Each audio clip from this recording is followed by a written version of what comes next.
안녕하세요. 은평성모병원 신경과 윤하영 교수입니다. 은평성모병원 신경외과 임상혁 교수입니다. 네, 저희는 같은 뇌신경센터에서 근무를 하고 있습니다. 저는 주로 뇌 수술 쪽을 담당하는 신경외과 의사이고요. 우리 윤하영 교수님은 우선 신경과가 무슨 과인지부터 설명을 드려야 할 것 같아요. 뇌졸중, 치매, 파킨슨병, 말초근육병, 뇌전증이나 수면질환 등을 두루 보고 있습니다. 저는 이 중에서 인지저하 및 보행이상, 떨림 등을 전문으로 보고 있고 대표적으로는 알츠하이머병이나 파킨슨병이 있습니다. 신경과는 신경계의 내과라고 보시면 좋습니다. 때문에 다루는 질환들이 굉장히 광범위하고 많아요. 두통 및 어지럼증은 신경과 환자들이 오시면 거의 한 번씩은 말씀 주시는 것 같거든요. 그만큼 저는 매일 두통을 진료한다고 보시면 될 것 같습니다. 두통이 있다고 하면 옆에서 가족이나 친구분들이 에이 나도 그래 하면서 더 아팠던 무용담을 듣기도 하죠. 국내 통계에 따르면 성인의 60%가 지난 1년간 두통을 경험했지만 정작 병원을 찾은 사람은 10% 정도였다고 해요. 생각보다 적지요? 흔하기 때문에 정작 제때 병원을 찾았다면 더 좋았을 뇌질환을 때를 놓치고 늦게 오는 경우가 있어서 안타까울 때가 있습니다. 두통의 대표적인 원인 질환은 기저질환은 없지만 두통 그 자체를 일으키는 1차성 두통과 두통을 유발할 수 있는 기저질환이 있는 2차성 두통, 크게 두 개로 나누게 됩니다. 그 외로도 안면 통증을 정확하게는 두통은 아니지만 머리에 근접하여 두통이라 느끼는 통증성 뇌신경병증도 있습니다. 1차성 두통에는 너무도 유명한 편두통을 시작으로 긴장형 두통, 금발 두통, 원발 벼락 두통 등 다양합니다. 2차성 두통은 뇌출혈 같은 뇌혈관 질환, 뇌종양, 고혈압이나 갑상선 질환 등의 뇌과적 질환이나 구비동염같이 안면 구조물이나 경추 쪽, 척추 쪽 질환, 약물 등에 의해서도 생길 수가 있습니다. 네, 두통과 동반되는 증상들이 다양하게 있어서 이런 경우는 여러 다른 과의 진료 협력이 필요한 경우가 자주 있습니다. 어지럼증, 청력저하 등 전정 기능 이상이 동반될 수 있는 이석증, 메니에르병, 정정신경염 등의 질환은 이비인후과의 의뢰를 드려서 함께 보고요.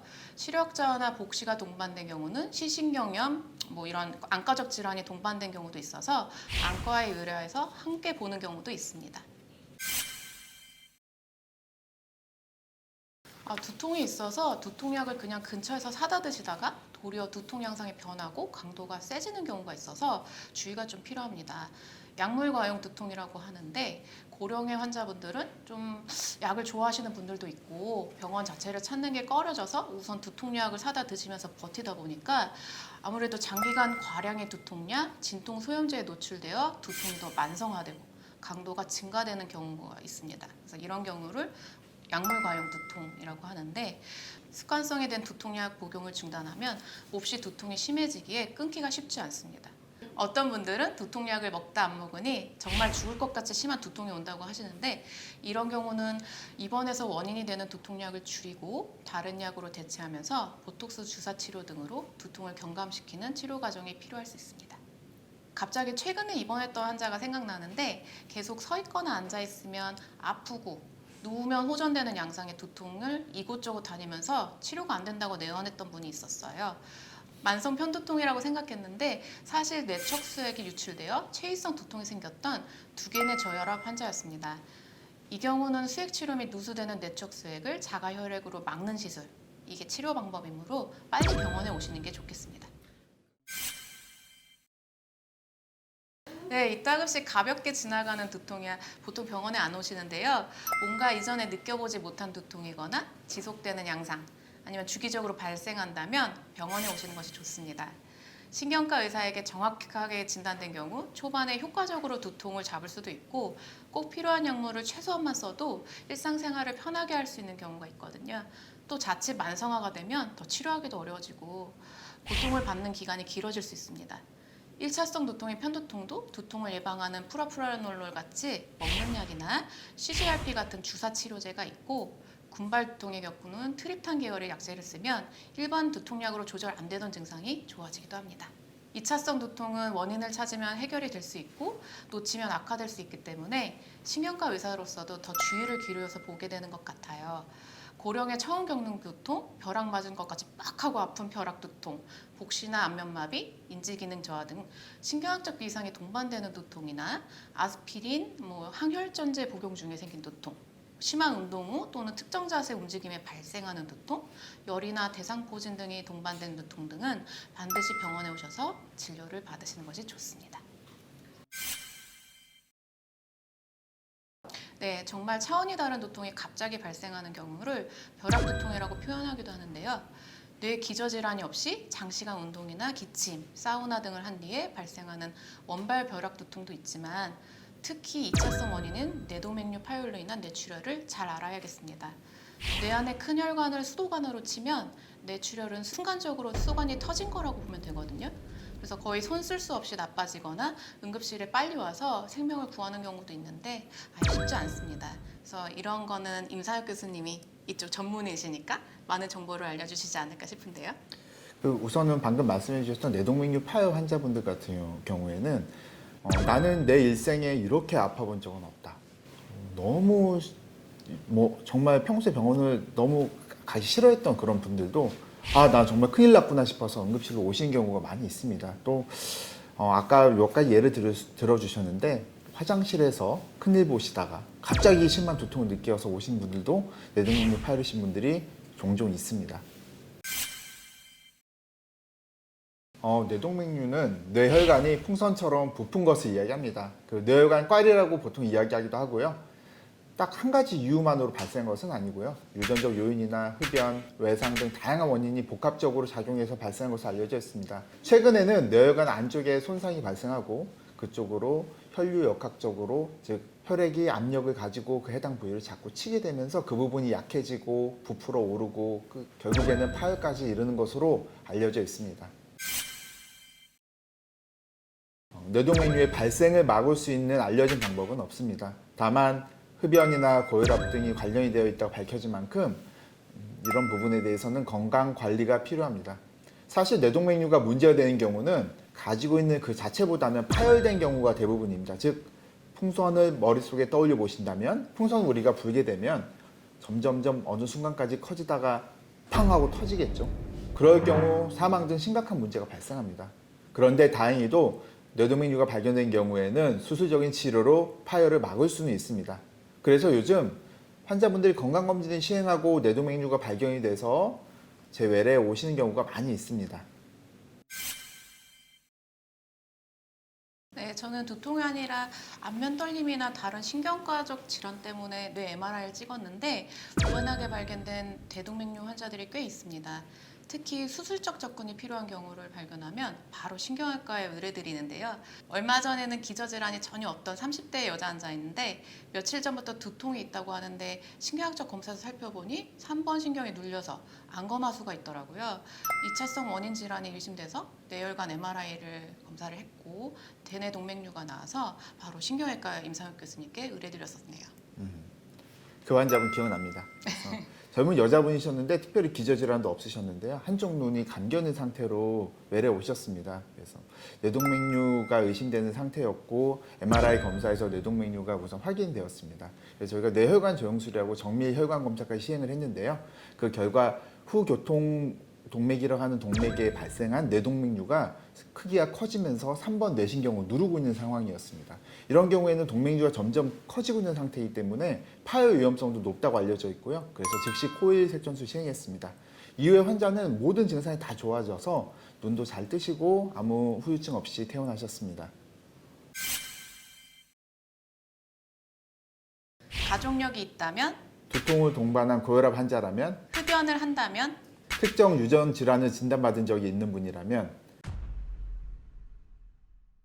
앞서 말씀드렸지만 뇌동맥류 발생의 예방은 불가능합니다. 하지만 고위험분들은 검사를 받는 것을 권장합니다. 가족력이 있는 경우라든가 과거에 뇌동맥류 파열이 있었던 분이 두통이 또 발생했다든가 다른 뇌혈관 기형, 즉 모야모야병이라든가 뇌혈관 기형을 진단받은 분들은 적극적인 검사를 권장합니다. 또한 다낭성 신증후군이나 마판 신드롬, 섬유 근육 이상 형성 질환 같은 질환이 있는 경우에도 주기적인 검진이 필요할 것으로 사료됩니다. 아직 안타깝게도 뇌동맥류의 약물 치료는 없습니다. 오직 수술적 치료만 가능합니다. 간혹 잘못 알고 오셔서 좋은 약을 처방해달라는 분들이 있는데요. 파열을 막거나 동맥류를 아예 없애는 그런 약은 단 한 번도 없습니다. 혹시 누가 그런 얘기를 하신다면 잘못 알고 계시다고 반드시 말씀해 주세요. 모든 비파열 뇌동맥류를 수술을 고려하지는 않습니다. 어떤 동맥류는 위험하지 않은 위치에 있기도 하고 크기가 작아서 치료를 요하지 않는 경우도 있습니다.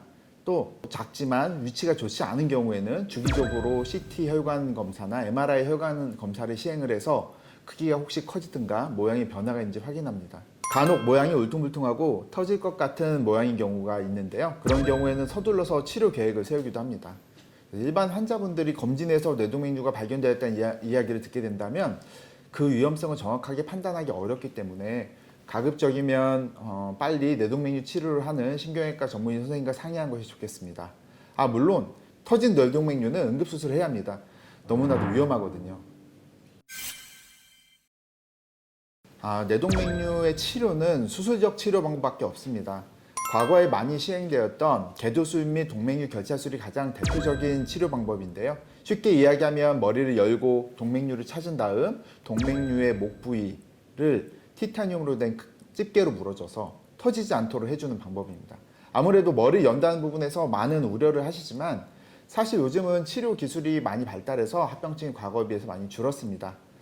그래도 머리 연다는 거 좀 부담스럽겠죠? 네. 요즘은 개도술도 많이 하지만 그보다 더 많이 하는 치료법이 있습니다. 약 20-30년 전부터 시작된 코일 색전술이라는 방법인데요. 사실 저희는 혈관 내 수술이라고 소개하기도 합니다. 우측 사타구니 허벅지 부위에 약 0.5cm 정도 절개를 하고 허벅지 혈관을 통해서 가느다란 관을 넣어서 머리까지 갑니다. 그 후에 동맥류 부위에 미세 도관으로 접근을 해서 코일이라고 하는 백금 철사를 넣어서 꽉 채워주는 방법입니다. 쉽게 얘기해서 주머니에 쇠로 된 철사를 꽉 채워줘서 주머니 속으로 피가 들어가지 않도록 하는 방법입니다. 필요에 따라서 스텐트를 같이 사용하기도 하고요. 어떤 경우에는 스텐트만 사용을 하기도 합니다. 동맥류가 꽉 막힌 만큼 터지지 않겠죠. 그래서 요즘은 바로 이 혈관 예술 방법이 더 많이 이루어지고 있습니다. 경우에 따라서 개도술이 유리한 경우도 있지만 요즘은 혈관내 수술하는 경우가 점점 더 많아지고 있는데요. 그 이유는 아무래도 환자분들께서 머리 여는 것에 대한 부담을 많이 느끼는 부분도 있고요. 치료를 하는 신경외과 의사 입장에서도 환자분들의 머리 여는 부담을 많이 드리는 것보다는 좀 더 손쉬운 방법을 더 선호를 하고 있습니다. 특히나 요즘에는 혈관내 수술 기구들이 너무나도 발전을 많이 해서 치료가 점점 더 용이해지고 있습니다. 네, 어쨌든 두 치료법 중에서 어떤 치료를 할지는 사실 치료를 하시는 선생님과 꼭 상의가 필요합니다. 왜냐하면 어떤 경우에는 동맥류가 수술이나 또는 혈관 내 수술 모두 다 가능한 경우도 있고 둘 중에서 한 가지 방법이 훨씬 유리한 경우도 있습니다. 그래서 어떤 경우에는 저도 제 환자분들한테 혈관 내 수술보다 개도술을 적극 권하기도 합니다.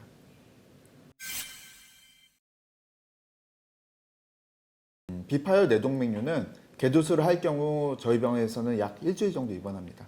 생각보다 짧죠? 그래서 특히 젊은 분들은 퇴원 후 바로 직장에 출근하신 경우도 많습니다. 동맥류는 여성에게 발병이 많이 되는데요. 아무래도 수술 시에 또 머리카락이 더욱 민감한 경우가 많습니다. 근데 저희 병원에서는 머리카락을 자르지 않습니다. 알고 계셨어요? 정말요? 뇌동맥류 수술에서 제모하지 않고 하는 수술은 사실 제가 저희 스승님하고 처음 시작했는데요. 생각보다 별다른 합병증도 없고 환자 만족도도 매우 높았습니다. 그래서 머리카락을 자르지 않고 수술한다고 소개받고 오신 분들도 더러 있습니다. 혈관 내 수술은 더 짧습니다. 저희 병원은 3박 4일 치료 스케줄로 입원하십니다. 그래서 회사를 다니는 직장인분들이 더욱 선호하시는데요. 목요일날 저녁에 입원해서 금요일날 수술하고 일요일날 퇴원, 월요일날 출근하시는 경우가 대부분입니다. 사실상 금요일 하루만 휴가 내면 되는 거죠. 물론 체력적인 부담도 개도술보다 적어서 외래에서 제가 다시 뵙게 되면 전혀 티가 안 나더라고요.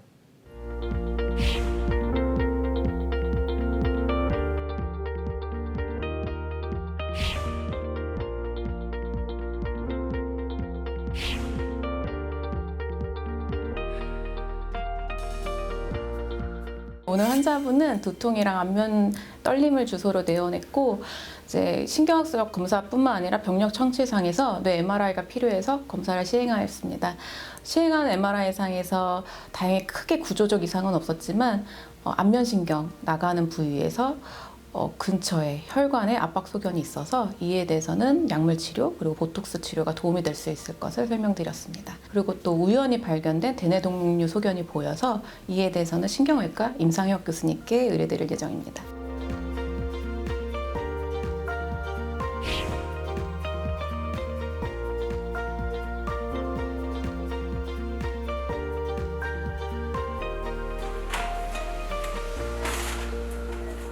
이 환자분은 우연히 뇌 MRI 검사를 했는데 뇌동맥류 확인했던 분입니다. 그래서 뇌동맥류 파열로 고생한 주위 분들이 계셔서 환자분이 걱정을 많이 하셨고 그래서 빠른 치료를 원하셔서 빨리 치료 스케줄을 잡고 오늘 수술을 시행을 했습니다. 뇌동맥류 치료법은 머리 열고 하는 개두술과 머리 열지 않고 허벅지에 있는 혈관을 통해서 가느다란 카테터를 넣어서 머리까지 올라가서 해당 부위를 치료하는 코일 색전술이라는 것이 있습니다. 이 환자분은 개두술을 원치 않으셨고 동맥류의 위치나 모양도 코일 색전술이 훨씬 유리한 분이었기 때문에 코일 색전술을 시행했습니다.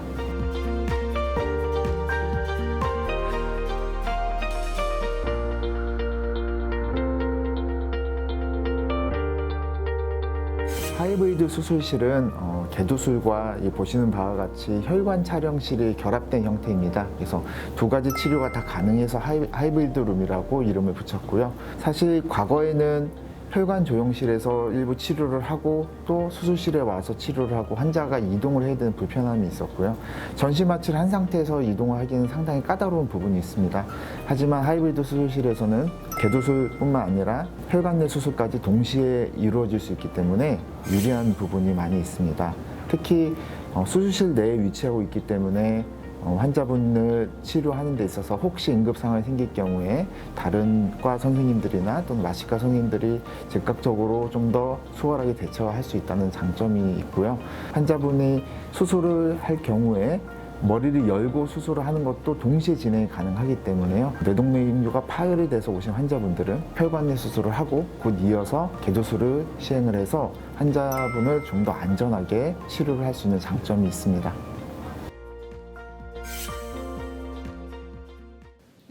뛰어난 의료진인 것 같습니다. 두통, 어지럼증의 흔한 증상부터 뇌졸중, 뇌전증, 알츠하이머병 및 파킨슨병, 말초성 질환까지 은평성모병원 신경과에서는 다양한 분야의 질환을 다루는 친절한 의료진들이 있습니다.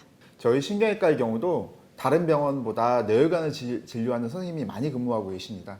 뇌졸중은 아무래도 고령 환자분들한테 많이 생기는 질병이고 환자 수도 그만큼 많습니다. 그런 만큼 뇌출혈이나 뇌경색 등 응급 환자도 많이 발생하는데요. 인근 병원들보다 월등히 많은 수술하는 의사가 근무를 하고 또 수술 공간도 여유롭기 때문에 동시에 여러 명의 환자가 발생했을 때도 원활히 치료를 하고 있습니다. 그래서 저희는 개원 이후에 단 한 번도 수술실이나 또는 저희 집도의 사정으로 수술할 환자를 다른 병원으로 이송한 적은 없습니다. 체계적인 협진 시스템입니다. 지난번 주말에 제 입원 환자가 상태가 나빠져서 신경외과에 연락드렸었는데 교수님이 바로 연락받고 환자 상태 확인해 주시고 도움을 주시더라고요. 그래서 수술이 필요한 경우나 위급한 환자의 경우 정말 든든함을 많이 느끼고 있습니다. 또 다른 장점은 빠른 치료 프로세스입니다. 우리 은평성모병원은 은평소방서 119 구급대와 긴밀하게 소통을 할 뿐만 아니라 시뮬레이션 프로그램 및 교육 프로그램 그리고 치료 사례 공유 회의 등 다양한 방법으로 뇌졸중 환자의 신속 이송을 위해서 노력을 하고 있습니다. 병원에 도착한 이후에도 수술실에 들어갈 때까지 시간을 줄이기 위해서 다양한 노력을 기울이고 있는데요. 병원 내 간호사, 방사선사, 응급실 의사, 신경외과 의사들이 유기적으로 움직이고 있습니다. 최근에는 도착 후 수술까지 1시간에서 1시간 반 만에 이루어지고 있는데 이것은 미국에서 치료 가이드라인을 제시하는 시간보다도 훨씬 빠른 치료가 이루어지고 있는 것입니다. 은평성모병원은 영상검사도 최신식 기계를 사용하고 있기도 하고 영상의학과 교수님들이 너무 훌륭해서 정기적 다학제 회의를 통해서 환자 케이스를 잘 살펴주시고 있습니다. 신경과 질환이 다양한데 환자마다 필요한 부분을 자세히 검사할 수 있게 해주셔서 좀 더 진료에 수월한 부분이 있습니다. 아무래도 병원이 새 병원이고 각종 장비 역시 최신 장비여서 다른 병원 영상 검사 장비보다 좀 더 빨리 검사가 이루어지기도 하고 좀 더 선명한 경우도 많이 있습니다. 또 수술실 장비도 최신 장비인 만큼 좀 더 안전한 수술이 가능합니다. 그래서 은평성모병 오셔야 되겠죠?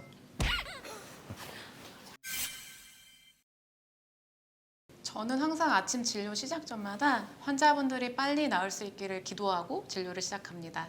내 가족을 치료한다 생각하고 최선을 다하고 미흡한 부분이 있었다면 고치고 발전시키는 것이 좀 더 나은 진료를 위한 밑거름이 되는 것 같습니다. 네, 저는 수술실에서 안전한 수술을 위해서 손세척을 5분 정도 해야 합니다. 그래서 그 손세척을 하는 5분 동안 저는 환자분들을 위해서 기도합니다.